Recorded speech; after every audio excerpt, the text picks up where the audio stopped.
आमच्या मजुराच्या दरात मात्र तिप्पटीनं वाढ झाली. ज्या बाईला मी 50 रुपये रोजानं सकाळी 11 पासून 5 वाजेपर्यंत कामावर ठेवत होती, ती बाई सकाळी 8 ते दुपारी 2 पर्यंत 150 रुपये रोज घेऊन जाते.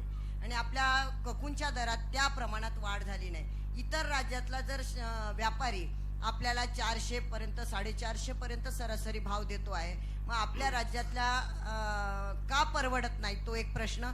दुसरं, बाकीचा राज्य त्यांच्या शेतकऱ्यांना 50 रुपये की काय 30 रुपये इंटेन्सिव्ह देते, आपलं राज्य का देत नाही? कारण ते जर आपल्याच देशातले आहे, एका देशातले आहो, फक्त भाषा आणि राज्य वेगळे आहे. मग असं असताना हा या आमच्या विदर्भातल्या महाराष्ट्रातल्या शेतकऱ्यावर अन्याय मला वाटतो.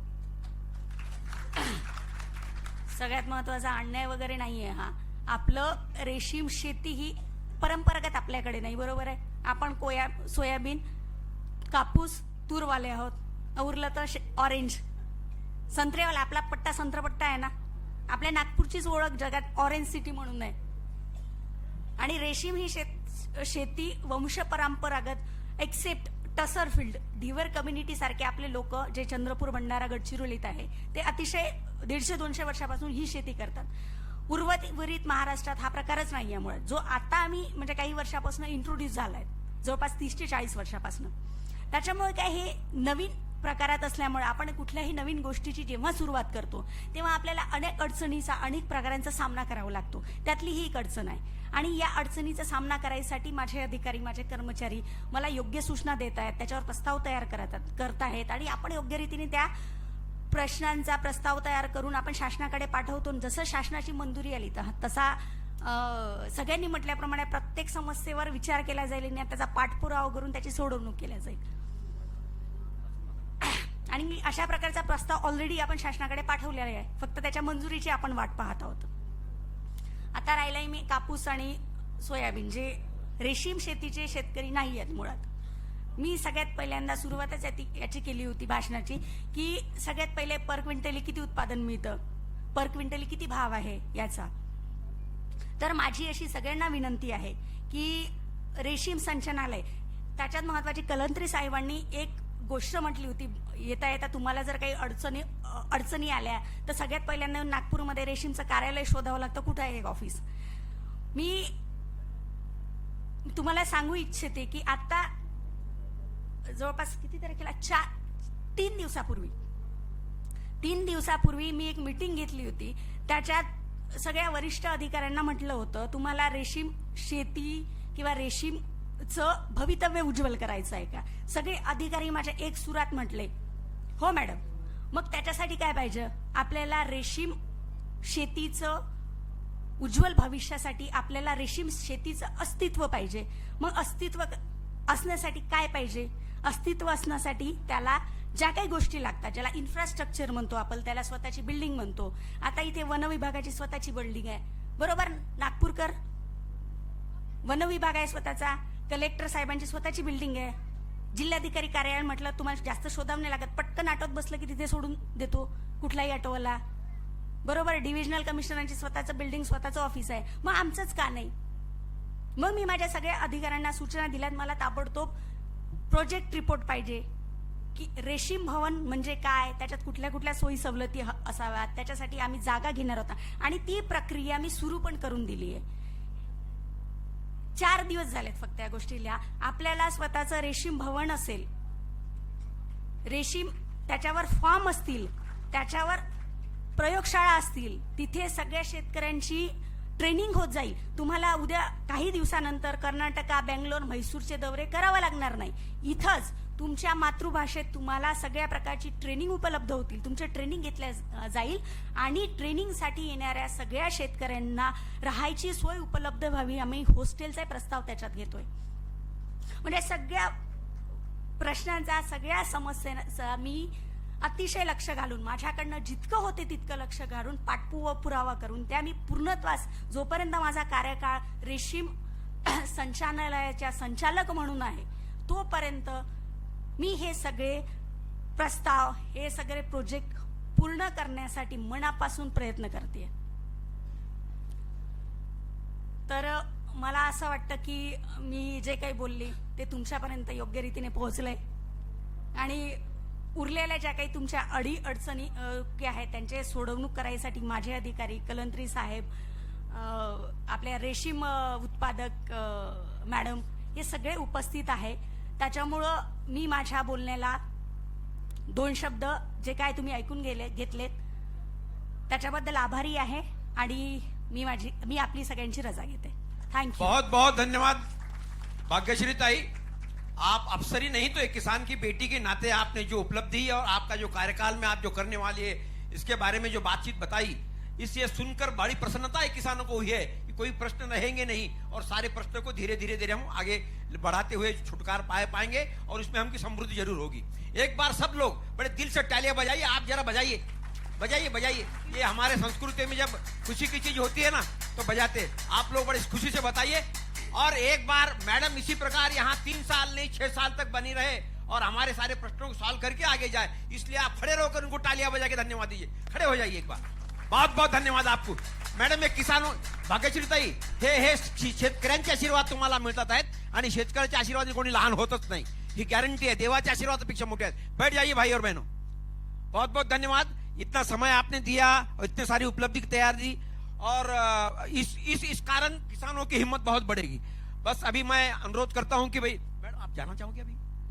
हाँ मैडम थोड़ा राउंड लेना चाहती है तो उनका सम्मान जो है यहाँ आने पर तुम्हीच कर. यस भाग्यश्री ताई को हम ताई इसलिए बोले की भाई आपल्या जमिनीतली, आपल्याच भूमीमधली, आपल्याच नातेवाईकांची, आपल्याच जवळची मराठी जाणणारी मुलगी IAS होऊन आपल्या प्रश्नाची जाण राखते आहे. त्यामुळे मी त्यांना म्हटलं म्हणायचं मॅडम साहेब वगैरे खूप मोठं बोलण्यामध्ये जरा अवघडल्यासारखं होतं.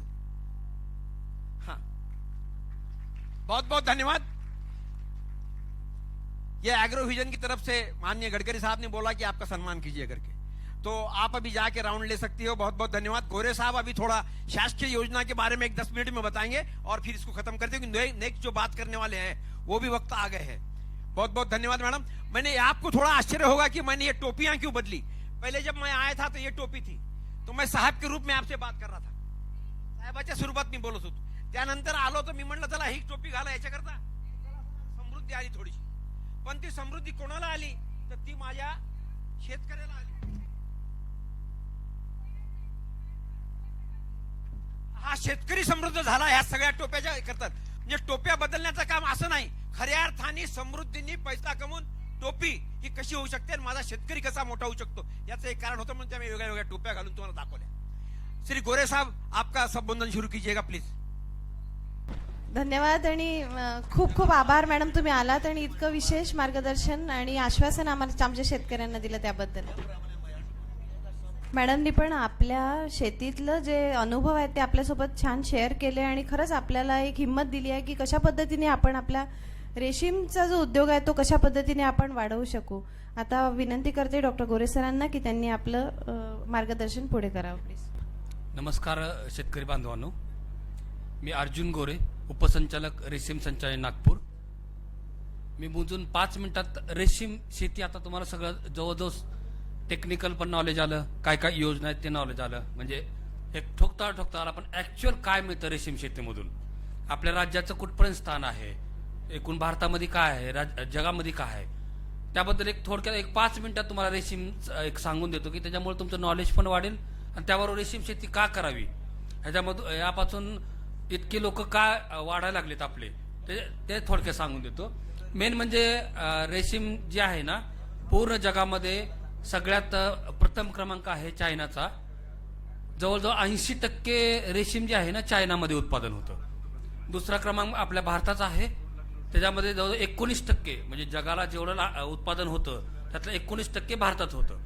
आणि भारतात होणाऱ्या उत्पादनाच्या 80% जवळजवळ उत्पादन हे एकटा कर्नाटकमध्ये होतं. आणि रेशमाचे 4 प्रकार आहेत. रेशमाच्या 4 प्रकारापैकी 2 प्रकार आपल्या इथं होतात. एक आहे तुती रेशीम, जे मग अशी सरांनी सांगितलं, आणि दुसरं आहे टसर रेशीम. जे तुती रेशीम बद्दल तुम्हाला सगळ्या योजना सांगितल्या, तुती रेशीम काय आहे, त्याच्यापासून किती फायदा मिळतो, हे सगळ्या गोष्टी डिटेल सांगितल्या. त्यात एक थोडक्यात सांगतो की रेशीम शेतीचं 1 एकरचं गणित आहे. 1 एकरचं गणित आहे की त्याला पाण्यापासून सुरुवात करतो की 1 एकरच्या एका एकरामध्ये 5500 झाडं लागतात रेशीमचे. म्हणजे रोपाद्वारे किंवा बेनाद्वारे करतो तर रोपाद्वारेच करतो आपण. त्याच्यामध्ये जे आहे ना रोपाद्वारे करतो 5,500. त्याच्यामध्ये 2 योजना आहेत. योजना समजून घ्या. आता शेतकरी बांधवांनो योजना समजून घ्या. आपले जे रेशीम शेतकरी आहेत त्यांना माहितीच आहे 2 प्रकारच्या योजना आहेत. एक मनरेगाची एक योजना आहे, दुसरी ISDS म्हणजे केंद्र पुरस्कृत केंद्रीय रेशीम मंडळाच्या योजना आहेत. जी मनरेगाचे निकष कसे आहेत की बाबा SC ST लाभार्थी किंवा अल्पभूधारक किंवा जमिनी काय ती धरणामध्ये गेलेल्या असे 10 प्रकारचे निकष आहेत. त्या किंवा स्त्री प्रधान असलेले सातबारे उतारे हे जे सगळे आहेत ना, आणि 5 एकरच्या आतमध्ये असलेल्या लाभार्थीसाठी मनरेगा योजना आहे. त्याच्यामध्ये कसं आहे 1 एकरसाठी 1 एकर क्षेत्रासाठी 2,92,000 आपण 3 वर्षासाठी मिळून देतो. त्यापैकी 92,000 रुपये रेलिंग शेडसाठी आहेत आणि 2 लाख रुपये जे आहेत ना ते प्रिपरेशन म्हणजे लँड. तुम्ही एकदा रजिस्ट्रेशन केलं 500 रुपये भरून रजिस्ट्रेशन केलं की तुम्ही जमीन ज्यावेळेस प्रिपरेशन करता नांगरता जमीन नांगरण्यापासून जी सरी वगैरे पाडता सरी वरंबे करण्यापासून ते कोस काढण्यापर्यंत म्हणजे बघा आपल्या शेतात काम करून आपल्या शेतात रोजगार उपलब्ध आपल्या स्वतःसाठी म्हणजे आपण जे मजूर लावून करतो ना त्याच्याऐवजी आपणच करायचं. आणि तू जसं कलंत्री सर म्हणले की ती म्हणजे नवरा बायकोनं काम करायचं स्वतःच पैसे घ्यायचे. म्हणजे लँड प्रिपरेशन केलं पैसे 80 मॅन्डेज आहेत. 80 मॅन्डेज म्हणजे काय 1 मनुष्य दिवस म्हणजे आता सध्या जो रेट आहे ना 203 रुपयाचा रेट आहे प्रति मनुष्य दिवस. तसे 682 मॅन्डेजचा म्हणजे 682 मनुष्य दिवसाचा रोजगार तुम्हाला स्वतःला मिळतो तुमच्या दोघांना. आणि दुसरं जे आहे ना ते स्किल पेमेंट आहे. जसं तुम्हाला जे रेरिंग अप्लायन्स लागतात म्हणजे ह्याच्यासाठी कसं आहे की रेरिंग अप्लायन्स म्हणजे जे कीटक संगोपन करताना जे साहित्य लागतं त्या साहित्यासाठीचे पैसे आपण देतो. पण बघा संपूर्ण पैसे तर शासन देत नाही. काही तर 10-20% आपल्या स्वतःला घालावं लागतात. म्हणून काही वाटा तुमचा ठेवलेला आहे. त्याच्यामध्ये रेरिंग शेडचं किंमत किती आहे साधारणतः कसं जरी बनवलं एकदा सरांनी सांगितलं एकदा रेशीम लावलं की 10 ते 15 वर्ष चालतं. मग 10 ते 15 वर्ष चालण्यासाठी रेरिंग शेड त्या पद्धतीनं बांधावं लागलं आपल्याला. त्या पद्धतीनं रेलिंग शेड बांधलं साधारणतः 20 बाय 50 असतं. 1 एकरा शेड ह्याच्यामध्ये पहिल्या वर्षी जर रोपानी लागवड केली तर 1 उत्पादन निघतं 2 उत्पादन निघतात. 100 अंडी पुंजाला ऍव्हरेज आता आपल्या राज्याचा 57 किलो आहे. म्हणजे बघा ऍव्हरेज पूर्ण राज्याचा. त्याच्यामध्ये कसं आहे मराठवाडा आला, विदर्भ आला, पश्चिम महाराष्ट्र आला, उत्तर महाराष्ट्र आला, इथलं नागपूर विभाग आला, अमरावती विभाग आला. एकूण 57 किलो आहे 100 अंडी पुंजाला. काही शेतकरी 80, 90, 100 किलो सुद्धा काढ लागलेत कारण का DFS थोडेफार कमी जास्त होतात.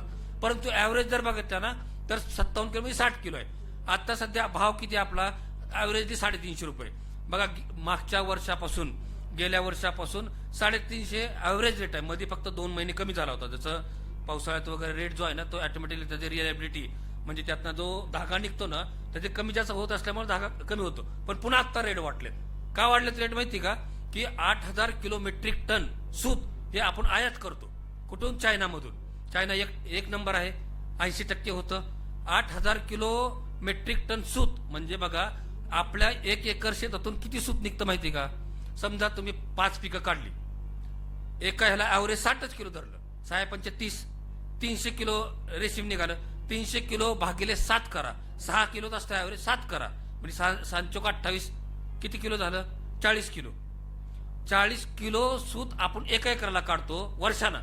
एका वर्षाला 8,000 मेट्रिक टनला किती शेती लागेल. म्हणजे किती जरी रेशीम उत्पादन केलं आपण तरी त्यात काय सॅच्युरेशन येणार नाही. बाकी यात बघा मी कुठल्याही पिकाच्या विरोधात नाही. सोयाबीन आलं लॉटमध्ये व्यापारी बरोबर पाडतं रेट. कापूस आला आधारभूत किंमत आहे आधारभूत किमतीला दे नाहीतर आधारभूत किंमत जिथपर्यंत सरकार खरेदी करतं कॅपॅसिटी तोपर्यंत खरेदी कर. सरकारची कॅपॅसिटी कमी जास्त झाली की व्यापारी किती रेट पाडते बघा. ह्याच्यावर लक्षात ठेवा की आणि रेशीमचं बघा तुम्हाला ही कोणतर माझे शेतकरी बांधव म्हणत होते की मला लांब जावं लागतं मार्केट नाही. पण सत्य परिस्थिती अशी आहे की रेशीमला एवढं डिमांड आलंय की तिथले व्यापारी आपल्या इथे येऊन घ्यायला लागले. जर तुम्ही एकत्रित शेती आहे ना गट शेती केली 10-15 आता मनरेगामध्ये कसं आपण 5 शेतकरी कंपल्सरी केले. अगोदर 25 होते पण शेतकरी बांधवांच्या मागण्यासाठी एका ग्रामपंचायतमध्ये 5 शेतकरी ते जर एकत्र आले त्यांनी एकत्र पीक केले 2-2 एकर लावली आलटून पालटून पिकं काढली 8-8 पिकं काढली. एका याला ऍव्हरेज काढला 300 किलो कोस जे आले समजा सगळ्या 8-10 जणांनी एकत्र केलं तर बरोबर शेतकरी तुमच्या इथे येते ना. आणि तुमचा कोश जर आता तंत्रज्ञान असं आले ना बायोल्टाईन कोश आहे ना तंत्रज्ञान असं आले की तुमचे म्हणजे एक फॅमिलियर झाले. आपण जसं म्हणतो ना ही गोष्ट फॅमिलियर झाली ती गोष्ट फॅमिलियर झाली. जसं पिझ्झा फॅमिलियर झाला आता शहरामध्ये तसं ही फॅमिलियर शेतकऱ्यामध्ये त्यामुळे ह्याला जास्त रोगराई काही नाही. बघा हे एक पीक आहे की त्याच्यावर कधी फवारणी मारायची नाही, कधी मोठे मोठे ही टाकायचे नाहीत, इन्ग्रेडियंट्स टाकायचे नाहीत. फक्त जी गावखत, शेणखत, ऑर्गॅनिक शेती आहे ही कम्प्लीट. म्हणजे बघा आपण आपली शेती, आपल्याला जी आहे ना, आपल्यापैकी किती जणांनी शेती घेतली हाताच्या बोटावर मोजण्यासारखी, मी हात पण वर करायला लावत नाही, एवढे नगण्य असतील. आपल्या वाडवरच्या चाललेली शेती आहे ही. म्हणजे मला सांगा, आपल्या वाडवर अगोदर आपल्या वाडवर 100-100, 150 एकर शेती असेल, पण आता आपल्याकडे किती आले, पण 5 एकर 4 एकर, लय मोठं झालं तर 10 एकर. विदर्भात शेती जास्त आहे, लँड होल्डिंग वगैरे.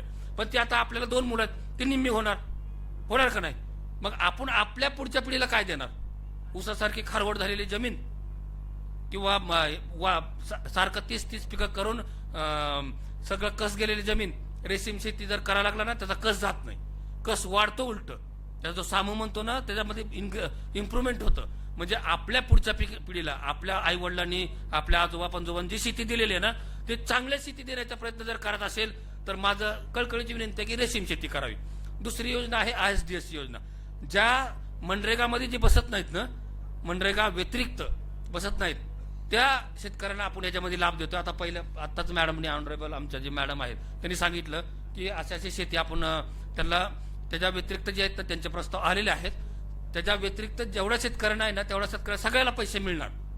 पण एक लिमिटेशन असतं की 1 एकरसाठी, अगोदर 5 एकरसाठी होती, पण एकूणच केंद्राचा पैसा कमी जास्त झाल्यामुळे आपण येऊ. पण सरांनी जे सांगितलं की तुम्ही पैसा मागा, आणि त्याच्यासाठीच मिटिंग आहे. जितके प्रस्ताव येतील ना, आपल्याला 6 कोटी आलेले आहेत, अगोदरचे 3 कोटी आहेत, 9 कोटी आहेत. त्याच्या व्यतिरिक्त आणि पैसा जर लागत असेल ना, तर ह्या PMC मध्ये जेवढे जास्तीचे प्रस्ताव आहेत ना, तेवढे एकत्रित करून शेतीबरोबर त्याच्याबरोबर आपण पुढचं पोस्ट कोकून पण बघतोय.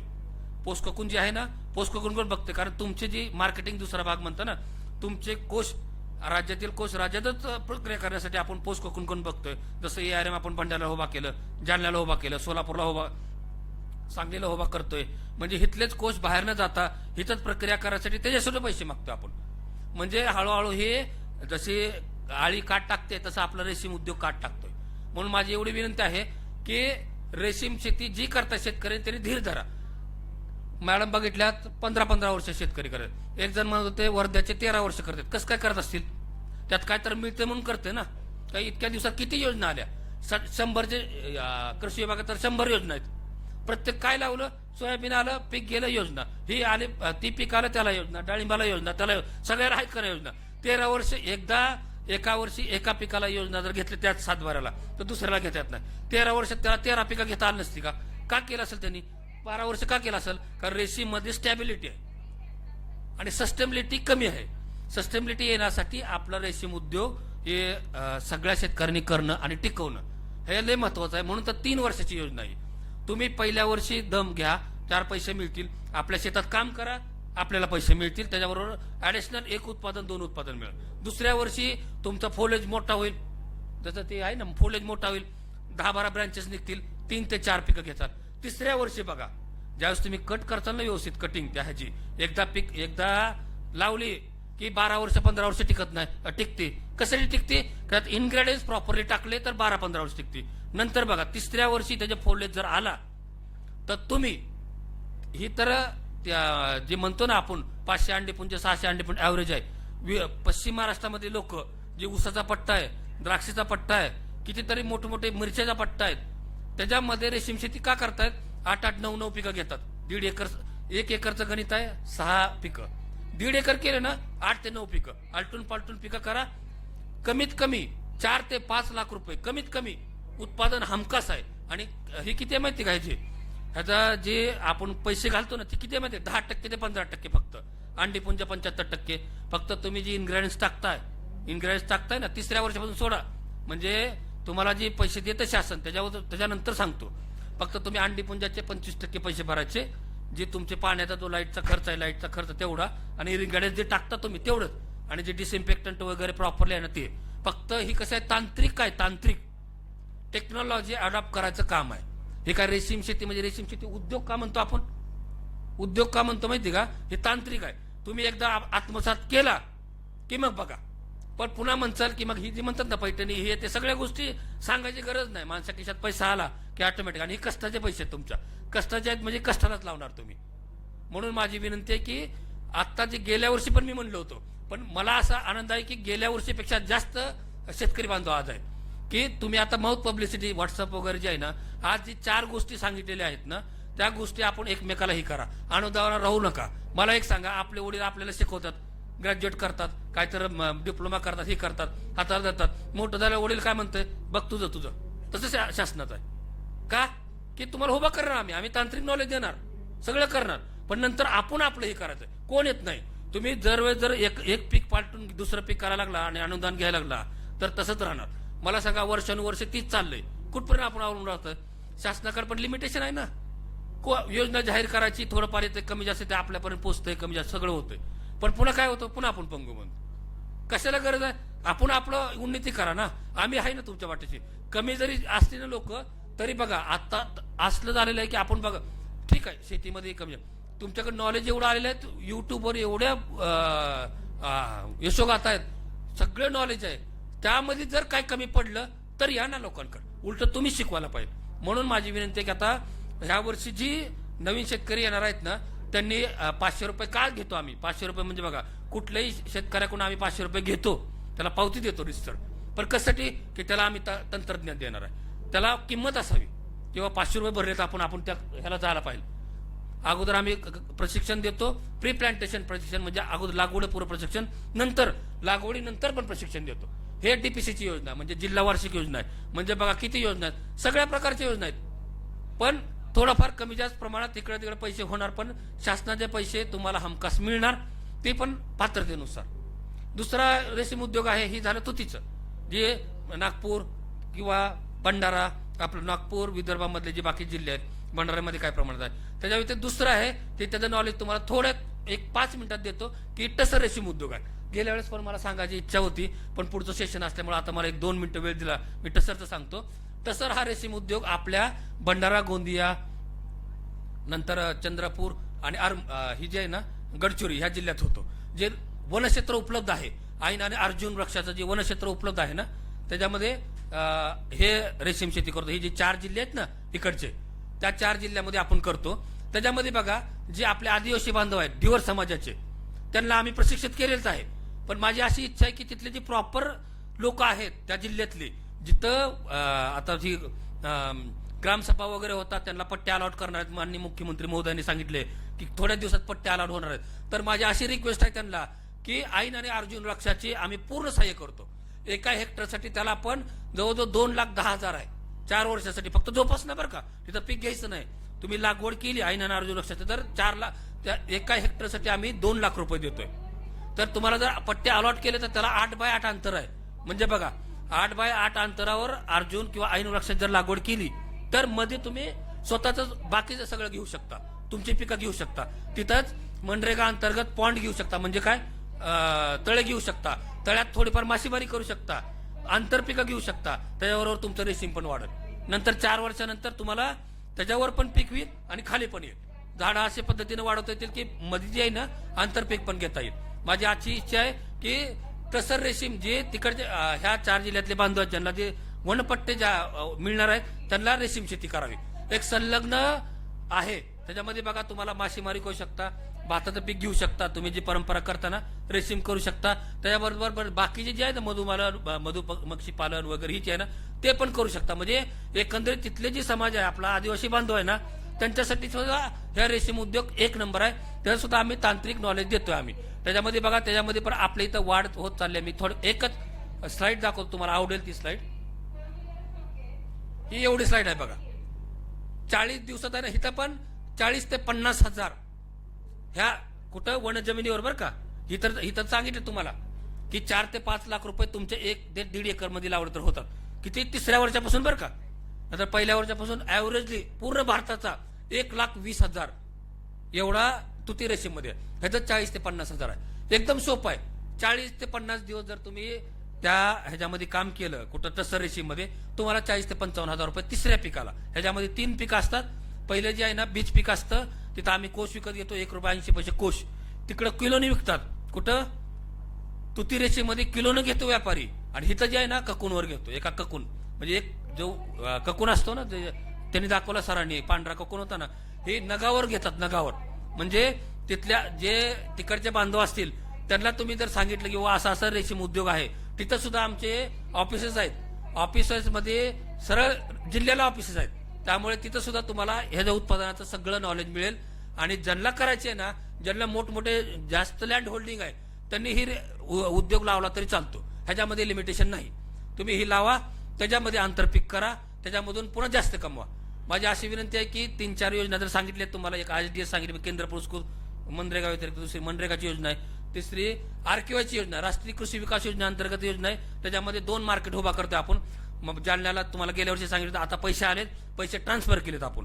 आणि सोलापूरला 7 कोटीचा म्हणजे 6,94,00,000 प्रोजेक्ट मंजूर आहे. तो कर्नाटकच्या बाजूला असल्यामुळे तिथं 10 एकर जमीन उभारलेली आहे, मिळालेली आहे आपल्याला, तिथं उभा करतोय मार्केट.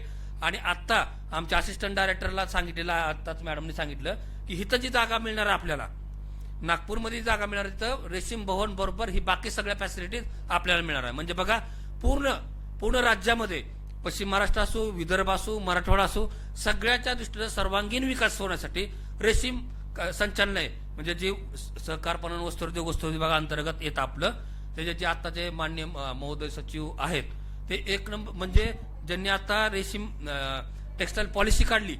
टेक्स्टाईल पॉलिसीमध्ये इतक्या दिवस स्थानच नव्हतं रेशीमला, कितीतरी पॉलिसी आल्या. पण ह्या वर्षी त्या महोदयांनी, आपल्या जे सचिव महोदय आहेत ना, त्यांनी पाटणी सरांनी रेशीम खास करून उद्योग टाकला त्याच्यामध्ये. मग ज्यावेळेस ह्याच्यामध्ये येतं, मला सांगा, एखाद्या गॅजेटमध्ये येतं, एवढ्या मोठ्या GR मध्ये येतं, 20 ते 22 पानाचा GR आहे, त्याच्यामध्ये रेशीम उद्योगाला एवढी चालना दिलेली आहे, तर किती मोठं फ्युचर असेल. म्हणून माझी सर्व बांधवांना विनंती आहे की राजश्रय मिळालेला आहे, एवढं सेशन मिळालं आहे आम्हाला कलंत्री साहेबांच्या कृपेनं, दरवर्षी मिळते. इथं सगळीकडे डायसवर जिथं जाईल तिथं ना, कलेक्टर साहेब रेशीम आमचा अधिकारी आला ना, तो गॅजेटेड ऑफिसर काही ठिकाणी आहे, काही ठिकाणी अराजपत्रित आहे. कलेक्टर साहेब त्याला बोलवतोय, जवळ बस म्हणते, बाबा रेशीम उद्योगाला ना ये जवळ बस म्हणते, काय तुझी समस्या म्हणते, कसं काय मला सांगा ना. प्रत्येक तुम्हाला तर जिल्ह्याला हे आलं, आता महारेशीम अभियान राबवतोय आपण, 2 वर्ष झालं राबवतोय, यावर्षी पण राबवणार. कलेक्टर महोदय, विभागीय आयुक्त सर, मंत्री महोदय ह्याला झेंडे दाखवत आहेत. त्यांचेच वेळ काढतात ती लोक. ह्यांच्या तर यवतमाळच्या कलेक्टर साहेबांनी स्वतःहून रेशीम लावले बघा. म्हणजे त्यात काय तर असल्यामुळे रेशीम लावले. माझे शेतकरी बांधवांना ही विनंती आहे की आपल्याकडे जो दोन प्रकारचे रेशीम होतात ना, त्याला सर्वतोपरी आम्ही मदत करतोय, तांत्रिक नॉलेज देतोय. तर तुम्ही सगळ्यांनी उत्स्फूर्त होऊन या रेशीम उद्योगामध्ये सहभागी व्हावं. एवढे 2 शब्द बोलून मी माझं 2 शब्द संबोधतो. जय हिंद, जय महाराष्ट्र. बहुत बहुत धन्यवाद गोरे साहब, बहुत बड़ी इंफॉर्मेशन दी आपने, बहुत अच्छा किया. फिर गोरे साहब का सम्मान मैडम एक हाँ, अभी अनुरोध करता हूँ सिर्फ पाटिल साहब को जो यहाँ आए हैं नेक्स्ट लेक्चर के लिए वो मंच पर आ जाए, मैडम भी उनका सम्मान करे आकर. और आपने हमारा नंबर लिख लीजिए, आपको और कोई समस्या आती है तो एक नंबर लिहून घ्या. कॅप्टन डॉक्टर नाव लिहा, captain doctor LB Kalantri, LB Laxmikant, LB Kalantri, क कमळाचा ल लसणाचा, 9422101565. परत एकदा सांगतो, 9422101565. माझी सेवा तुमच्या चरणी केव्हाही तयार आहे. रात्री 11:30 वाजेपर्यंत फोन करू शकता, सकाळी 5:30 वाजल्यापासून फोन करू शकता. माझी तब्येत नेहमी चांगली असते, त्यामुळे तुम्ही कशी आहात असं नाही विचारलं तरी चालेल. फक्त तुम्हाला काय अडचण आहे ते सांगा. मी शासनामध्ये नाही निवृत्त झालेला आहो, पण आमच्यासारख्या सक्षम अधिकाऱ्यांच्या मदतीने, ते मॅडम आल्या त्यांच्या मदतीने आपण सगळे प्रश्न निपटून टाकू. आणि आपल्या पाठीशी नितीनजी गडकरी साहेब आणि देवेंद्रजी फडणवीस साहेबांसारखे 2 मोठे लोक आहेत. आपल्याला काय कमी पडणार आहे. आपण रेशीम शेतीला सुरू करा. आपल्याला मनपूर्वक हार्दिक शुभेच्छा. गोरे साहेब आपला नंबर देतील, लिहून घ्या आणि पुढच्या कामाला लागा. नमस्कार, धन्यवाद. 9960 25 84 42, 9960 25 84 42. थँक्यू, आभार आहे. 99 60 60 25 8442. Okay, thank you. मंडळी, रवी पाटील सरांचं पण खूप खूप स्वागत. आणि त्यांचा विषय आहे शेतकरी उत्पादक कंपन्या व करार शेती. यानंतर आपण आपला जो विषय आहे तो दुपारी 4:30 ते 6 राहिला आहे आणि तो राहील कुक्कुटपालन परसातील कुक्कुटपालन संधी शासकीय योजना आणि यशोगाथा. आणि यावर मार्गदर्शन करण्यासाठी आज आपण विशेष आमंत्रित केलेला आहे डॉक्टर मुकुंद कनम, सहयोगी प्राध्यापक, आपलं नागपूर वेटनरी कॉलेज नागपूर, महाराष्ट्र पशु आणि मत्स्य विज्ञान विद्यापीठ. त्यानंतर डॉक्टर पवार, VHPL, हंसराज धानजोडे आणि श्रीधर ठाकरे. तर आत्ताच सेशनला आपण सुरुवात करूया आणि विषय आहे शेतकरी उत्पादक कंपन्या आणि करार शेती आणि मार्गदर्शक आहेत डॉक्टर श्री रवी पाटील सर, चांदूर बाजार. Please sir. नमस्कार, माझं नाव रवी पाटील. मी एक शेतकरी आहे. जरी दिसत नसलो तरी मी एक शेतकरी आहे. मी शेती करतो. तसं मुळात मी BE इलेक्ट्रिकल आहे. मी MECBला JE होतो. मी 11वी 12वी लेक्चरशिप करायचो. मी सिप्ला फार्मास्युटिकल तिथं मेंटेनन्स इंजिनियर होतो. पण हे सगळं असताना एक वाट चुकलेला म्हणा किंवा आम्ही ठरवून या क्षेत्रात आलेलो लोक आहे. आम्ही 2014 मध्ये एक शेतकरी उत्पादक कंपनी स्थापन केली. म्हणजे आज इथं बसलेले उपस्थित माझ्या वडिलाच्या वयासारखे लोक इथं आहे, किंबहुना माझ्या वडिलाच्या वयापेक्षा मोठे लोक इथं आहे. तुमच्या समोर मी काही तुम्हाला काही सांगायला किंवा काही शिकवायला किंवा काही ज्ञान द्यायला इथं आलो नाही किंवा तसं उभं राहायला माझी मुळात तेवढी ताकद नाही किंवा माझं मुळात तेवढं शिक्षण नाही किंवा खऱ्या अर्थात आमच्या गावाकडल्या भाषेत बोलायचं म्हटलं तर माझी तेवढी अवकातही नाही. फक्त आम्ही काही गावातल्या पोरांनी किंवा काही परिसरातल्या पोरांनी काही उभं केलं, त्याचं आम्ही काय केलं हे फक्त तुमच्या पुढे एक मांडतो. तुम्हाला जे जे योग्य वाटत असेल ते तुम्ही घ्यावं, जे तुम्हाला योग्य वाटत नसेल ते तुम्ही सोडून द्यावं. असंच 2006 मध्ये मी जेव्हा पुण्याला सिप्ला फार्मास्युटिकलला मेंटेनन्स इंजिनियर होतो त्यावेळेस आपल्या भागात फार मोठ्या प्रमाणात आत्महत्या व्हायच्या आणि तिकडले लोक आम्हाला चिडवायचे की बाबा तुम्ही विदर्भातले लोक बुजदिल आहे, तुम्ही लढत नाही, तुम्ही 2 हात करत नाही, तुम्ही आत्महत्या करता. मग आम्ही एका दिवाळीला 10 इंजिनियर इकडे परत आलो, तर आजही गेलो नाही तिकडे परत. मी MECBला JE होतो. 11वी 12वी लेक्चरशिप करायचो.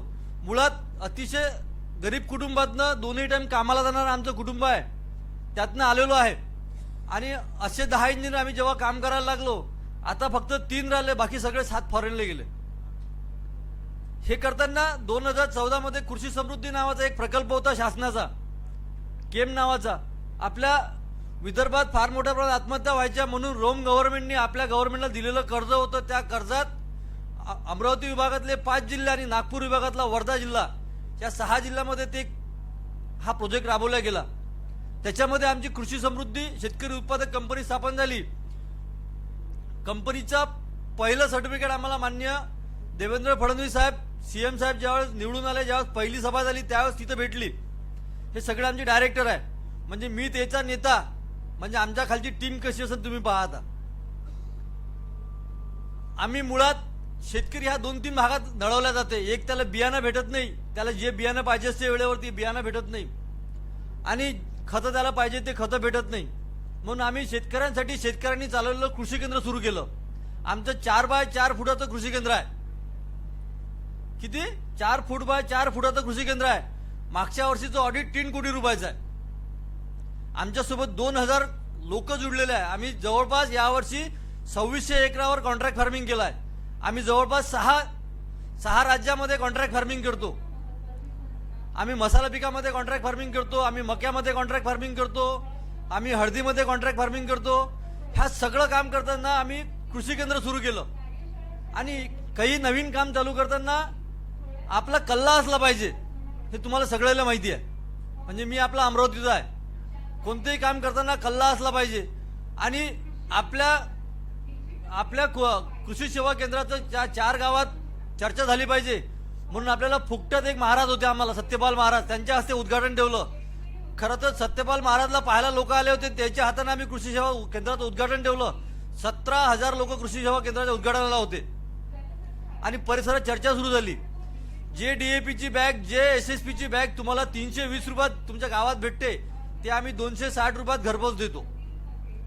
आम्ही डायरेक्ट कंपनीसोबत करार करून डायरेक्ट तो सगळा माल शेतकऱ्यांच्या घरापर्यंत पोहोचवतो. हे काम आम्ही जेव्हा सुरू केलं आणि हळूहळू आम्ही सगळं याच्यात आलो. आमच्यापैकी एकही ॲग्री कॉस्ट नाही किंवा एकही BSc ॲग्री नाही किंवा एकही MSc ॲग्री नाही किंवा कोणी उच्च शिक्षित नाही किंवा कोणी नोकरीवर नाही. आम्ही हळूहळू काम करता करता आम्ही पर्यायानं घेतलं की बुवा आता रेशीम शेतीबद्दल बोलत होते. आम्ही आतापर्यंत बोलत होतो की बुवा आपल्याकडे तर सोयाबीन आहे का सोयाबीन, कपाशी आहे का कपाशी, हरभरा आहे का हरभरा, दुसरं पीक कोणी लावत नाही. म्हणून सोयाबीनला रिप्लेसमेंट म्हणून आम्ही भेंडी घेतलं. भेंडीचं पीक लावायला घेतलं तर भेंडीचं पिकाची अशी अवस्था होती की बुवा याचं मार्केट आपल्याकडे अवेलेबल नव्हतं. आम्ही तुम्हाला गावाच्या नावासहित सांगतो, 2000 एकर एकाच गावामध्ये लावली. भेंडीचं बियाणं तयार केलं, बांगलादेश पाकिस्तानमध्ये एक्सपोर्ट करतो, बाहेरच्या बेचाला बाहेर बियाणं जाते. एका 3 महिन्यात एका गावात 2,17,00,000 रुपये दिले. भेंडीचं बियाणं जे आहे, हे भेंडीचं बियाणं सोयाबीनला पर्याय आहे. भेंडीतली तूर चांगली येते. आणि हे सगळं करताना आम्ही दुसऱ्यासाठी जेव्हा काम करत होतो तेव्हा आमच्या असं लक्षात आलं की बुवा हे सगळे काही आपले जे पारंपरिक पिकं आहे हे आपलं सुटून राहिले. आमच्याकडे संत्रा मोठ्या प्रमाणात होते. दुर्दैवानं दरवर्षी टार्गेट वाढते, कृषी विभागाचं टार्गेट वाढते, फलोत्पादनचं टार्गेट वाढते. दरवर्षी कुणी 2 एकर संत्रा लावतो असेल तर तो यावर्षी 5 एकर लावते. आपल्याकडे एकमेकाचा हिरस करायची पद्धत जास्त आहे. समोरच्या माणसानं 2 एकर संत्रा लावला का मी 3 एकर लावतो, त्यानं 3 एकर लावला का मी 5 एकर लावतो. पण आपला संत्रा विकायची आपली व्यवस्था काय आहे? आपल्यापैकी बऱ्याचपैकी लोकांना माहित असेल आपण संत्रा पिकवतो, पण आपल्या बगीच्यात संत्र किती आहे हेही आपल्याला समजत नाही. हेही आपल्याला दुसरा एखादा दलाल आणायला लागते आणि त्याला सांगायला लागते की सलीम भाई मेरे बगीचे में संत्र किती आहे जरा जांच के दो. म्हणजे याच्यापेक्षा दुर्दैव काय पाहिजे का? रातचं बेरातचं तुम्ही ओलीत करता, रातचं बेराचं तुम्ही डीपीवर 2 फ्यूज टाकता, डीओ टाकता, सगळं करता, पण आपल्या बगीच्यात आपण कष्टानं पिकवलेले संत्र किती आहे हे आपल्याला मोजता येत नाही. विकायची गोष्ट दूर राहिली. आपल्या गावात आपल्या वावरात जोपर्यंत सलीमबाई येत नाही तोपर्यंत आपला बगीचा खपत नाही. आपल्या गावात किती संत्र्याचे झाडं लावले असत पण एकही कास्तकार आपला संत्रा विकायला घेऊन बाहेर जात नाही. आज या परिसरात माननीय ठाकरे साहेब आहे, आता ते सध्या फिरून आले इकडे तिकडे. आता नागपूर महानगरपालिकेचे उपायुक्त आहे, त्यांच्या मार्गदर्शनाखाली आम्ही आमचा संत्रा घेऊन पुणे, मुंबई, बेंगलोर, विशाखापट्टणम, चेन्नई, श्रीनगर, कलकत्ता इथं आम्ही आमचे संत्र घेऊन विकायला जातो. तुम्ही तुमचे संत्र खपत नाही म्हणून रस्त्यावर फेकता, तुम्ही झाडं हलवून देता. तुम्ही म्हणता का या वर्षी संत्र्याले भाव नाही. आम्ही आमच्या कंपनीतर्फे आम्ही दरवर्षी संत्रा आमचा विकायला नेतो. आम्ही याही वर्षी 70 रुपये किलोनं संत्रा विकला, याही वर्षी आम्ही 50 रुपये किलोनं पहिल्या वेळेस संत्रा विकला. आम्ही आमचा संत्रा अजूनही व्यापाऱ्याला विकत नाही. आम्ही आमच्या संत्र्याचे दाम दुप्पट भाव करून घेतो. आणि मी तुम्हाला दाव्याने सांगतो, आमच्या अनुभवाने सांगतो की तुमचं काम करायची पद्धत चांगली असेल, तुमचा उद्देश चांगला असेल तर या जगात अजूनही माणुसकी शिल्लक आहे. तुम्हाला मदत करणारे लोक या जगात आहे. आम्ही जेव्हा पुण्यात, मुंबईत, बेंगलोरला जेव्हा आम्ही संत्र घेऊन जातो तेव्हा आम्हाला तिथं आमचे लोक काही मदत करणारे लोक असतात. आम्ही आमच्याकडलं संत्र गोव्यात विकायला नेतो, आम्ही त्याचा आंबा आम्ही इकडे विकतो. आम्ही नाशिकमध्ये जेव्हा आमचे संत्र विकायला नेतो त्याचं द्राक्ष आम्ही इकडे विकतो. की आमच्याकडे संत्रा पिकते, तू तिकडे संत्रा विक, तुझ्याकडे द्राक्ष आम्ही इकडे विकतो. आमच्या तिकडला कोकणातला हापूस आम्ही इकडे विकतो तर आमचा संत्रा तुम्ही तिकडे विका. असं जर आपण एकमेकासोबत जर करायला लागलो तर आपल्या पिकाला दुसऱ्याला भाव मागायची गरज पडत नाही. आणि हे शेतकरी उत्पादक कंपनी तयार झाली, हे सगळे 200 शेतकरी एकत्र आले म्हणून हे सगळं शक्य झालं. आणि आपण जर आज बसलो असतो की बाबा आम्हाला कोणी मदत करत नाही, आम्हाला कोणती गव्हर्नमेंटची स्कीम देईन, हे नाही, कोणतीही गव्हर्नमेंट आलं काही आलं, तुम्ही उद्या मुख्यमंत्री झाले, मी उद्या मुख्यमंत्री झालो तर हेच रडगाणं राहणार आहे. आपण स्वतःचा माल स्वतः विकू शकलं त्याच वर्षी आपल्याला आपल्या भावाचे चांगले पैसे होईल. आणि खूप खूप खूप अशा कंपन्या आहे का ज्या तुम्हाला मदत करायला तयार आहे. आम्ही पुण्यामध्ये, बेंगलोरमध्ये ज्या काही सॉफ्टवेअर कंपन्या आहे, आपल्याकडले पोरं त्या मुंबईत, पुण्यात नोकरी करायला ते आम्ही त्याच्यासोबत कनेक्शन लावलं. ज्या कंपनीत ते पोरं आहे त्या कंपनीत आम्ही आमचे संत्र विकायला नेले. त्यांनी इंटरनल आपल्या सगळ्या मित्राला सांगितलं का आमच्याकडला संत्रा आहे, जगाच्या पाठीवर सगळ्यात चांगली चव असलेला आपला संत्रा आहे. संत्र्यावर कितीही फवारा मारला, काही मारला तरी ऑर्गॅनिक रेसिड्युअस, त्याच्यात केमिकल रेसिड्युअस आढळत नाही. ऑर्गॅनिक संत्रा असते कारण संत्रा तोडाच्या 2 महिन्या पहिले आपण कोणता स्प्रे घेत नाही. टर्फल असल्यामुळे त्याच्यात कोणतं येत नाही. संत्र्याचे फायदे चांगले आहे. तुम्ही किन्नोर घ्या, कुर्ग घ्या, माल्टा घ्या, हे आपल्या भारतातले वेगवेगळे संत्रा आहे. याच्यापेक्षा आपल्या संत्र्याची चव चांगली आहे, डिमांड चांगली आहे. फक्त 10 लोकांचा गट पाहिजे. आपण संत्रा झाडं 2000 लावतो ना आपल्याकडे कॅरेट 20ही राहत नाही. संत्रा तोडाचा कसा, शिळी नसते, माणसं नसते, गाड्या नसते, कुठून सांगायचं काय सांगायचं, सगळं बोमच बोम आहे. ह्या सगळ्या याच्यावर आम्ही सगळे कंपनी म्हणून एकत्र आलो म्हणून ह्या सगळ्या गोष्टी आम्हाला शक्य झाल्या. हा सिंगापूरला पाठवलेला संत्र्याची कन्साइनमेंट होती, पहिली कन्साइनमेंट फेल झाली. सगळ्या चांगल्याच गोष्टी सांगितल्या पाहिजे जरुरी नाहीये. ज्या काही फेल्युअर आहेत त्या गोष्टी झाल्या पाहिजे. आम्ही आमच्या कापसाच्या बेल्स बांधतो आणि बेल्स एक्सपोर्ट करतो. आता कापसाचे भाव कमी आले, 3 दिवस झाले, 5,600 5,700. 4 दिवसा पहिले संत्रा कापसाचे भाव 6,100 6,200 पर्यंत होते. आम्ही आमचा 500 एकराचा कापूस एकत्र लावतो, एकत्र कापूस जमा करतो, कापसाचं जिनिंग करतो, कापसाच्या बेल्स बांधतो आणि कापसाच्या बेल्स आम्ही बाहेर एक्सपोर्ट करतो. 300 रुपये क्विंटल मागं फरक पडते. 700 रुपये एका बेल्स मागं खर्च येते. हे एका सगळ्या कंपनीचे लोक एकत्र आले म्हणून हे सगळं शक्य होते. एकटा कास्तकाराची आता इथून पुढे शेती राहिली नाही.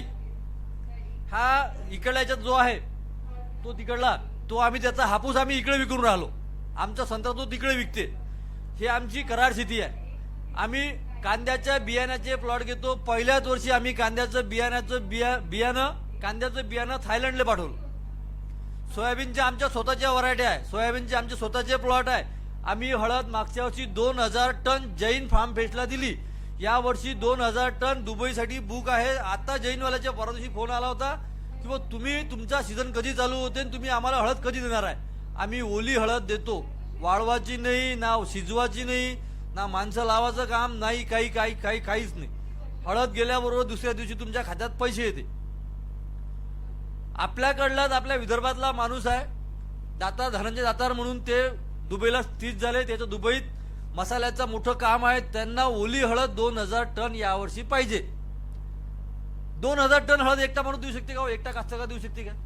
आम्ही कंपनी म्हणून एकत्र आलो म्हणून आम्ही देऊ शकतो 2,000 टन 3,000 टन. आता माझ्याकडे पाहून वाटते का मी कास्तकारी करतो म्हणून? चष्मा आहे, पायात वुडलँडचा बूट आहे, टी शर्ट आहे, हे आहे, ह्या सगळ्या गोष्टी आहे. पण हे सगळं काऊन होते? हे सगळे आमचे कास्तकार एकत्र आले म्हणून होते. आणि आपण जर एकट्यात विखुरलं राहिलो तर मग काही तो अंदा नाही. आपल्याकडे पक्षाचा बंबाड आहे. हा ह्या पार्टीचा आणि तो त्या पार्टीचं हे आहे. इलेक्शन कराच, पण गावासाठी किंवा आपल्या स्वतःसाठी एकत्र येण्यासाठी शेतकरी उत्पादक कंपनी जर आपण स्थापन केली, आपण जर त्याच्यात आलो तर आपण चांगल्या गोष्टीचं हे देऊ शकतो. आता सोयाबीनच्या बियाणं तयार करतो म्हणजे काय होते? आता हरभऱ्याचे बियाणं आम्ही यावर्षी विकलं. आमच्याकडे RVG 202 आणि RVG 203 नावाची व्हरायटी होती, जे महाराष्ट्रात फक्त 3 लोकांकडे होती. हरभरा पिकला म्हणजे आपण हरभरा काय भाव विकतो? ज्या वेळेस कास्तकारचा माल निघते त्यावेळेस मार्केटात 2800 रुपये 2900 रुपये 3,000 रुपये हरभऱ्याचे भाव होते. आता हरभऱ्याचे भाव 3800 3900 4,000 4100 4200 4500 आहे. आणि हरभऱ्याची बॅग तुम्ही काय बॅग आणता हो? कमीत कमी 2,000 रुपये 2100 रुपये म्हणजे 70 रुपये किलो. अशी कोणती प्रक्रिया केली जाते त्या हरभऱ्यावर का जो हरभरा तुम्ही 2800 रुपये क्विंटल न विकला तो हरभरा तुमचा 7,000 रुपये क्विंटल होते? अशी काय प्रक्रिया केली जाते का? प्रत्येक हरभऱ्याच्या कालातून तुम्ही सांगता बाबू चांगला निघून चांगले घाटे लागले पाहिजे तर शेतकऱ्याला पिकलं पाहिजे? काय असते? ग्रेडिंग करते त्याला. फक्त ग्रेडिंग करासाठी शासनाची स्कीम आहे, 50% सबसिडी शासन ग्रेडिंग क्लिनिंगच्या मशीनवर देते. आमची ग्रेडिंग क्लिनिंग मशीन आमचं युनिट आहे स्वतःचं. 1 रुपया खर्च न करता 28 लाखाचं ग्रेडिंग क्लिनिंगचं युनिट उभं आहे. 24 तास मशीन चालू राहते. मागच्या वर्षी आमच्या कंपनीचा टर्नओव्हर हा 8,37,00,000 रुपये आहे. हे घरून एकही रुपया लावला नाही, कारण माझ्या घरची परिस्थिती एकदम गरिबीची आहे आणि माझी घरात इज्जत एवढी आहे का चहा प्यायलाही पैसे मागता तर भेटत नाही आणि सगळं तसेच आहे. पण हे सगळं शेतकरी एकत्र आले म्हणून ह्या सगळं 8-8 9-9 कोटी रुपयाचा टर्नओव्हर त्याच्यामुळे होते. 6 राज्यातून काम करतो आम्ही. हे सगळे शेतकरी एकत्र आले, सगळे एका ठिकाणी राहिले म्हणून हे सगळं होते. हिरवी मिरची, लाल मिरची, हे हिरवी मिरची आहे, हे बेडगी नावाची व्हरायटी आहे, हे आंध्र प्रदेशमध्ये होते. बेडगी नावाची मिरची, आपल्या मिरच्या 3 प्रकारच्या असते. एक असते भिवापूरची मिरची जे लाल तेज असते, जे खाल्ल्यावर तुम्हाला आठवते का मिरची खाल्ली. दुसरी मिरची असते का जे कलरसाठी वापरते. तिसरी मिरची असते की तिला थोडीशी चव आणि कलर दोन्ही असते. कोणत्याही मिरची उत्पादक जो पॅकेट बनवून विकते त्याला विचारतो, तिन्ही मिरचीचा ब्लेंड करते, तिन्ही मिरच्या मिक्स करते आणि मग त्याचा पावडर बनवून देते. आपल्याकडे फक्त तिखट मिरची होते. आपण कलरची मिरची कधीच घेत नाही. आम्ही घरकुल नावाची घरकुल मसाले नावाची कंपनी आमच्या अमरावतीत आहे. त्यांनी पहिल्या वेळेस आम्हाला याचं बेडगीचं बियाणं दिलं. आम्ही 127 एकरावर बेडगी लावली. पूर्णच्या पूर्ण सक्सेस झाली. यावर्षी 510 एकरावर बेडगी आहे. 210 रुपये किलो वायल्या मिरचीचे रेट आहे. तुमच्याकडे वायल्या मिरचीचे रेट 95 रुपये किलो ते 100 रुपये किलो आहे. मग डबलचे रेट असन तर आपण का लावायचं नाही? यालाच कराड शेती म्हणते. स्टॅम्पवर लिहून द्या, तुम्ही मय वावर करता, मी तुमचे पीक घेईन, आणि मग ते झालं तर काही ते कराड शेती काही कामाचे नाही आहे. ते कागदोपत्री शेती होय. ते कोण्या कंपनीसोबत कोणताही करार केला तर आमचा मागच्या 6 वर्षाचा अनुभव आहे. स्टॅम्पवर ॲग्रीमेंट करून जर पहिले भाव ठेवले, कास्तकारी भाऊ लय वस्तात असते ना. तुम्ही म्हणा का आता हा काही बोलून राहिला, घसरला वाटते.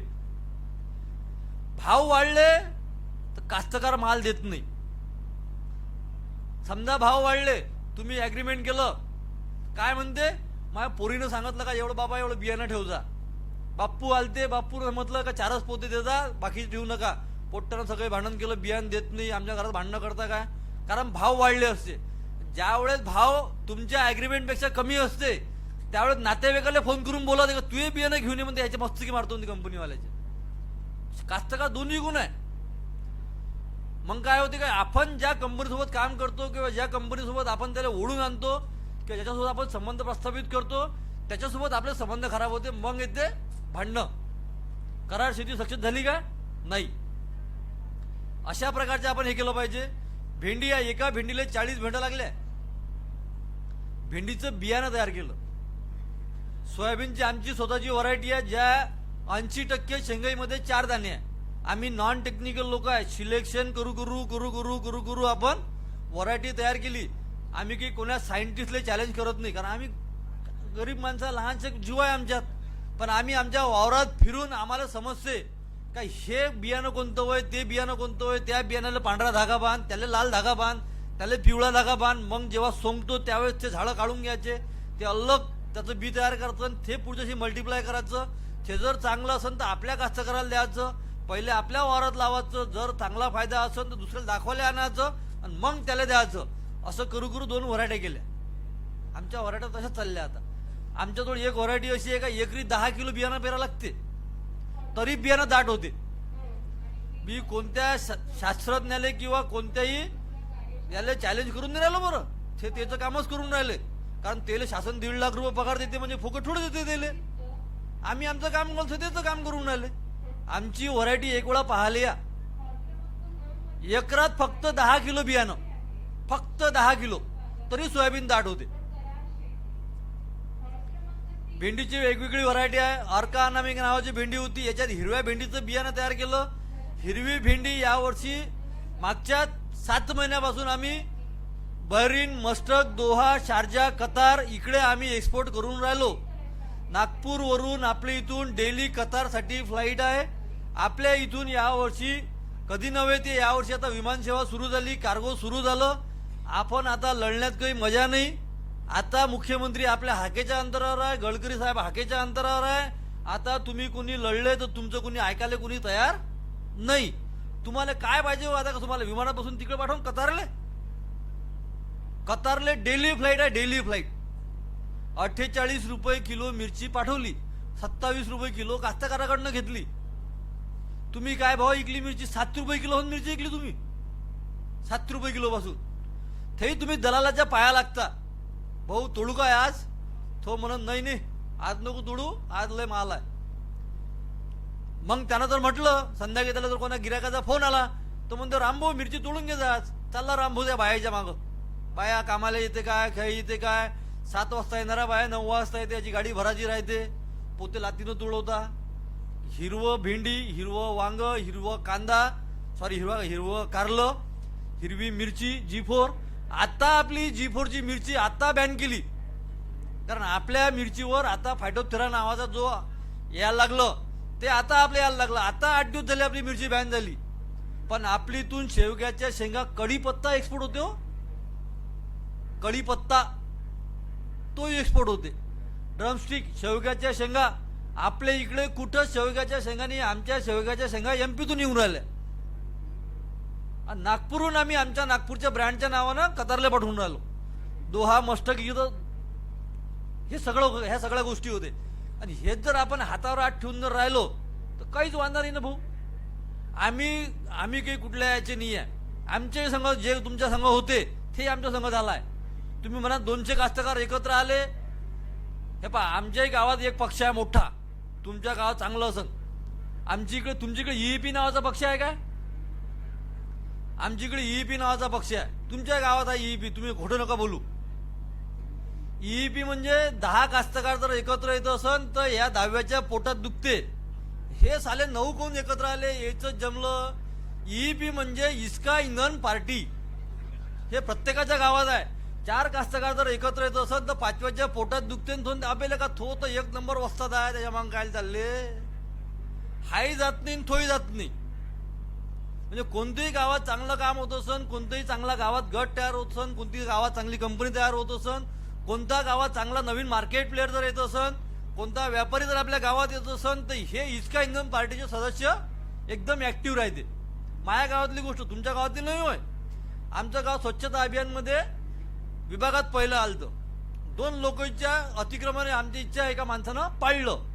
ज्यावेळेस ते बाहेर राज्यातली टीम आमच्या राज्यात पाहायला आली, याच्या घरचे संडास त्या माणसाने बांधून दिले.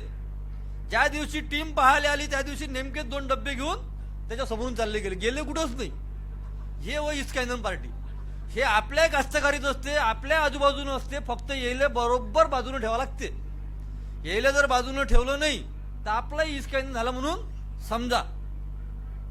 हे आमचे अलग अलग ब्रँड आहे.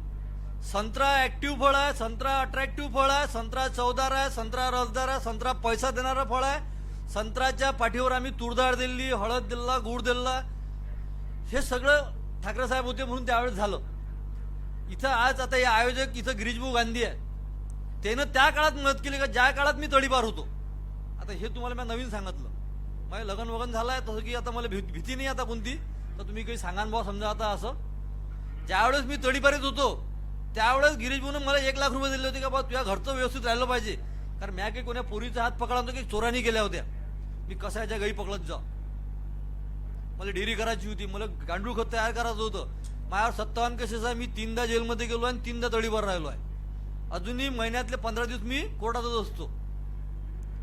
मी आता दुसरा धंदा थोडी केला. 500 दूध काढत जाऊ मी एका वेळेस. पण थोडी धंदा बंद करून दिला आता. हे सगळे ह्या सगळ्या गोष्टी आहे. आता तूरडाळ, आपली तूरडाळ पुऱ्या भारतात खारपान पट्टा कुठं आहे हो.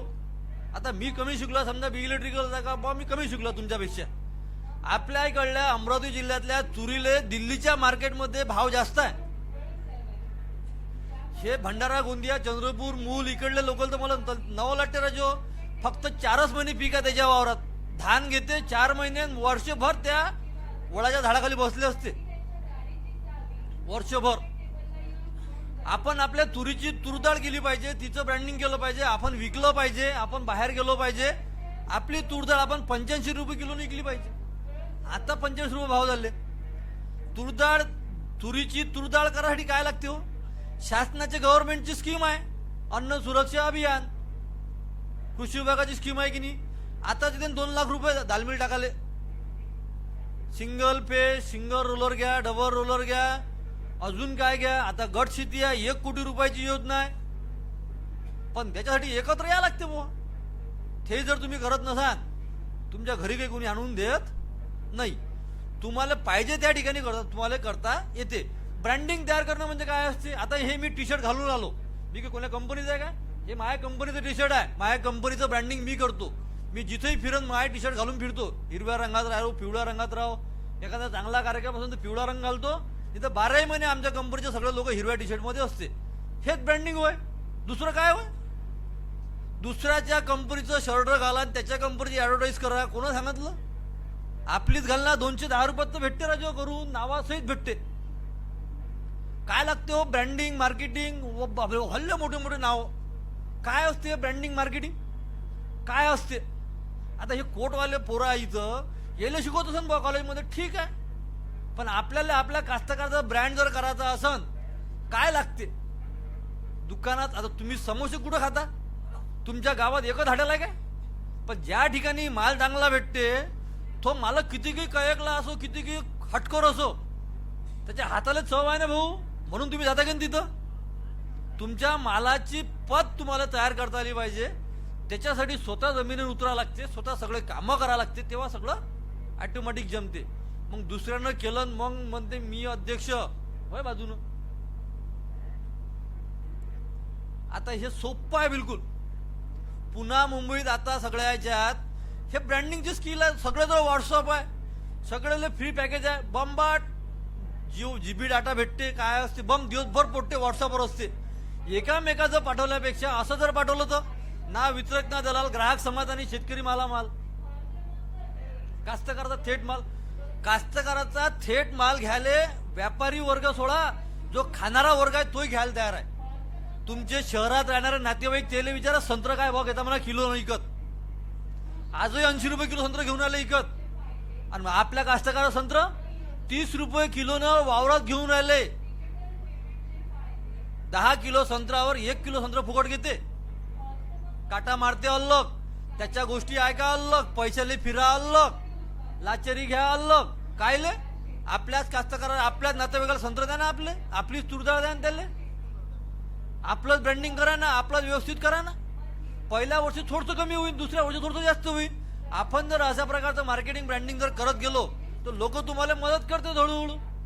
एका दमाने तुम्हाला लोक चेक करत नाही, कारण लोकांना याच्या नावाखाली डुबवलाय, धंदे उभे केले लोकांना. आता काही शेतकरी उत्पादक कंपन्याच्या गाड्या बाजारात लागते, सकाळी तेले पाहिजे, सगळे होलसेल बाजारातून दलालीतून माल आणते. आम्ही कास्तकार होय, आम्ही आणले, आम्ही केलं. यायले पकडून बदललं पाहिजे, आपलं नाव खराब करून राहिले. ह्या सगळ्या गोष्टी आहे, ह्या सगळ्या गोष्टी सहज शक्य होते. आता एवढ्या कंपन्या आहे, याच्यासोबत आम्ही डायरेक्ट काम करतो. 34 मॉलले आम्ही डायरेक्ट माल देतो. एवढ्या कंपन्या आहे. आता सनराईज सीड, सनग्रो सीड, पान सीड, बांगला सीड, आता हे लय आहे. ओरम ॲग्रो पासून DMart, Reliance Fresh, heritage, big basket, big बाजार, हे सगळं आहे. घरकुल मसाला आहे, एसबी ग्रुप आहे, फिनले मिलले कॉटन, लुईस अँड ट्रिफूड, लंडनले बेल्स, ह्या सगळ्या गोष्टी आहे. सगळं बियाणं आम्ही भारतातून कुठूनही बियाणं आणतो. धारवाड विद्यापीठातून आणतो, ग्वाल्हेरवरून आणतो, रायपूरवरून आणतो, जबलपूरवरून आणतो, सगळीहून आणतो.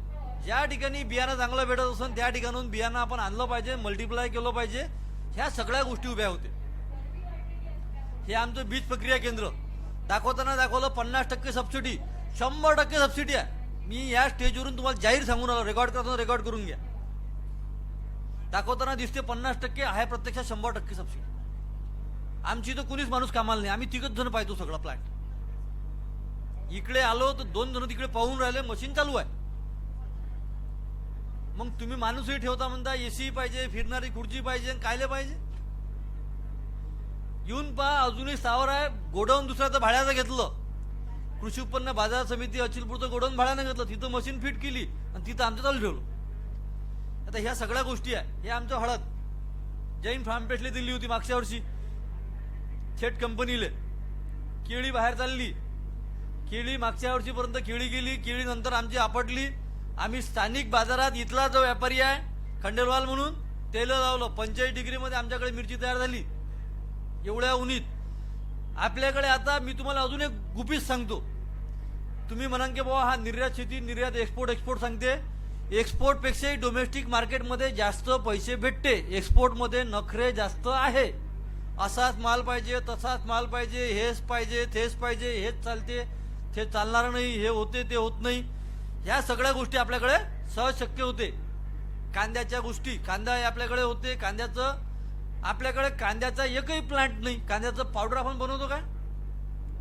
गुजरातमध्ये महू नावाचा जिल्हा आहे, तिथं जाऊन पहा, जसे आपल्याकडे पाणठेले आहे तसे तिथं डिहायड्रेशनची युनिट आहे पाणठेल्यासारखे. जाऊन ते आहे एखाद दिवशी. इकडे तिकडे फिरल्यापेक्षा एका तिकडे जाऊन या. डिहायड्रेशन करायसाठी काय लागते, पण कांदा कसा विकला जाते. आपण आपल्या 10 कास्तकार 50 कास्तकार जर एकत्र आलो तर ह्या सगळ्या गोष्टी सहज शक्य होते. हे भेटला तर पुरस्कार, मला पुरस्कार भेटला. हे आता राहिला प्रश्न का आता तुमच्या मनात असन का कंपनी स्थापन करताना काय केलं पाहिजे, बरोबर ना? कंपनी स्थापन करताना सगळ्यात महत्वाची गोष्ट म्हणजे तुमची निवड पाहिजे. कंपनी स्थापन करताना काय पाहिजे असते? निवड पाहिजे असते. 5 लोक डायरेक्टर, 5 लोक प्रमोटर, 10चे 10 तुमच्या एका शब्दावर सगळं काम करायला तयार असणारे पाहिजे. मले पान फुलं वाहा अजिबात नाही. 10 पैकी ज्याच्यावर तुम्हाला एकालाही शंका असन, एकावरही शंका असन, त्याला घेऊ नका. तो ईपीचा सदस्य होते.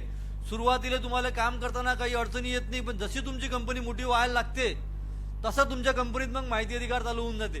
5 रुपयाची तिकीट लावावं लागते आता. मग चालू ना तुम्हाला तुमचे लोक मग हे करते. 5 लोक डायरेक्टर घ्या, 5 लोक प्रमोटर घ्या. डायरेक्टरला काय पाहिजे? शेतकरी असल्याचं प्रमाणपत्र पाहिजे. आता ते प्रमाणपत्र कोण देईन आपल्याला? 7/12 नाव असते की नाही आपलं? समजा आता माया वडिलाच्या नावानं 7/12 माया नावच नाही आहे, कारण आमच्या 3 पिढीत काही कोणाच्या वाटण्या झाल्या नाही. मग मी माया वडिलाचं संमतीपत्र घेतलं का बाबा हा माया पोरगा आणि मी याला माया हिस्सा देईन, दिला काय? संमतीपत्र दिलं त्यानं मला, झालं माया मी शेतकरी असल्याचं प्रूफ झालं. आधार कार्ड पाहिजे, ते सगळं जवळच आहे. पॅन कार्ड आवश्यक आहे, झालं. 2 फोटो. तुम्ही नव्याने तयार केले गेले तर 30,000 रुपये खर्च येते. मी तुम्हाला त्यात 50% सबसिडीची स्कीम सांगतो. अण्णासाहेब पाटील विकास महामंडळ प्रत्येक जिल्ह्यात आहे. अण्णासाहेब पाटील विकास महामंडळ 50% पैसे तुमचे अण्णासाहेब पाटील विकास महामंडळ भरते. 10 लाख रुपये 5 वर्षासाठी बिनव्याजी तुम्हाला वापरायला देते. अजून काय द्या? फक्त 10 लोक चांगले पाहिजे. ईपीचा सदस्य नाही पाहिजे त्याच्यात एकही. ईपीचा सदस्य असन तर मग कंपनी चालल्यावरही कंपनी बंद करावी लागते. भरपूर गोष्टी आहे, भरपूर गोष्टी. झालं. अर्धे पडदे कामं तुमचे सीए आणि सीएस करते. अण्णासाहेब पाटील विकास महामंडळाकडे गेले, ते तुम्ही अर्ज केला, ते तुम्हाला सीएचं नाव सांगते, त्याच्याकडे जा, तुमचे कागदपत्र द्या, बाकीच्या सगळ्या त्याच्या फॉलोअप करत राहा. असं होत नाही का बाबा अर्ज केला तुमची कंपनी स्थापन झाली. टोले घ्यास लागते. आणि व्यवसाय करायसाठी काय लागते हो? आपण म्हणतो का व्यवसाय करायसाठी भरपूर पैसा पाहिजे. आमच्याकडे होता का पैसा? शिक्षण पाहिजे. आमच्याकडे एकही माणूस, मी फक्त थोडंफार याच्यात आहे इकडे तिकडे फिरणारा, बाकी सगळी टीम तशीच आहे. कोणत्याही आमच्या 5 पिढीत कोणता धंदा कोणा केला नाही, कोणताही अनुभव नाही, कोणतीही शेती नाही, कोणती बँक आम्हाला आजपर्यंत कोणा बँकेनं कर्ज दिलं नाही.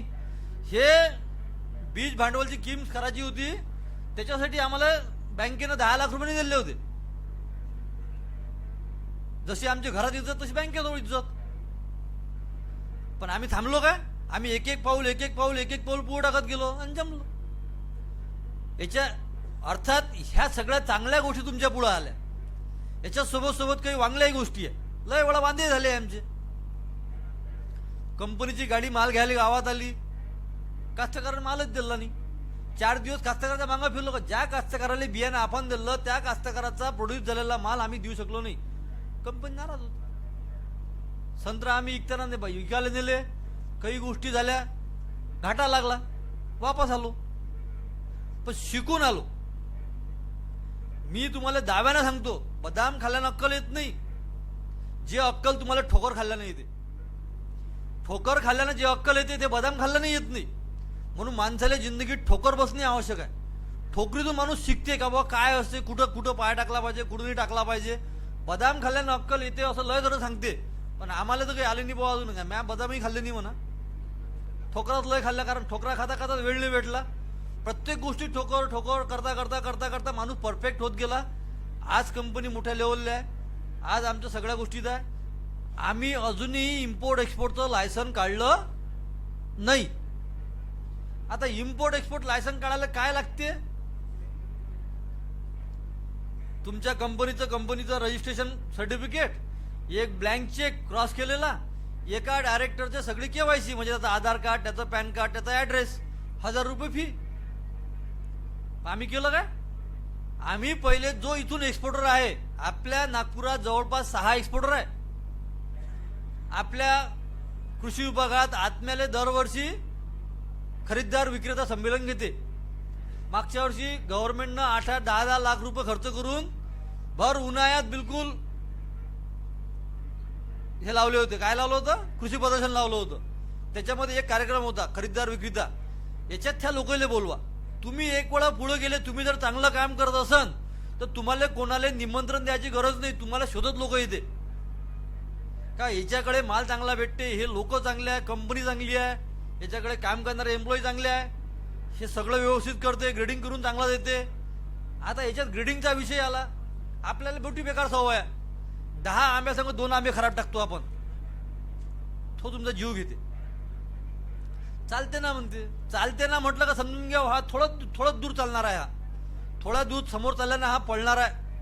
10 आंब्यासंग 2 आंबे तुम्ही खराब डब्यात टाकले का तुमच्या 10 आंब्याचे पैसे होणे नाही. ग्रेडिंग म्हणजे ग्रेडिंग, क्वालिटी म्हणजे क्वालिटी. एक वेळा तुमचं नाव झालं, व्यवस्थित तुमच्या सगळ्या गोष्टी होते. 70 रुपये किलोनं हरभरा ऐकला. आजही मला फोन आहे का जणांचा 10 क्विंटल हरभरा पाहिजे म्हणे. आता काय म्हटलं कुठून आणू, आता म्हटलं कुठून आणू. आरवीजी 202 पाहिजे, आरवीजी 202. कोणता फाउंडेशन आहे, फोकळ काय म्हटलं. बियाण्याचं मी तुम्हाला सांगतो, बियाणं बसा का